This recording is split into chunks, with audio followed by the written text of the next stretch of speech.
ഇംഗ്ലീഷിലെ put off പഠിക്കാൻ മലയാളത്തിലെ ഒരു simple put code. Put off എന്ന് പറഞ്ഞാൽ അതിന് ഇംഗ്ലീഷ് മീനിങ് പോസ്റ്റ്പോൺ എന്നാണ് കേട്ടോ, അതായത് മാറ്റി വെക്കുക.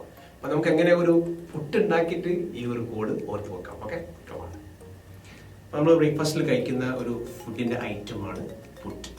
ഈ പുട്ട് വെന്ത് കഴിഞ്ഞാൽ ഓഫാക്കി നമ്മൾ എന്ത് ചെയ്യും, മാറ്റി വെക്കും. റൈറ്റ്, പുട്ട് ഓഫിന് മീനിങ് മാറ്റി വെക്കുക. എന്നുണ്ട്, അടിപൊളിയല്ലേ? ഒരു എക്സാമ്പിൾ പറയാം. ഞാൻ എൻ്റെ മീറ്റിംഗ് മാറ്റി വെച്ചു. സിമ്പിളാണ്. I put off my meeting. ഞാൻ എൻ്റെ ട്രിപ്പ് മാറ്റി വെച്ചു.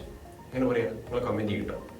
ഇതുപോലെ വളരെ രസകരമായ കോഡുകളിലൂടെ ഇംഗ്ലീഷ് പഠിപ്പിക്കുന്ന ഇന്ത്യയിലെ ഏക സ്ഥാപനമാണ് സ്പീക്ക് ഈസി ഇംഗ്ലീഷ് അക്കാദമി.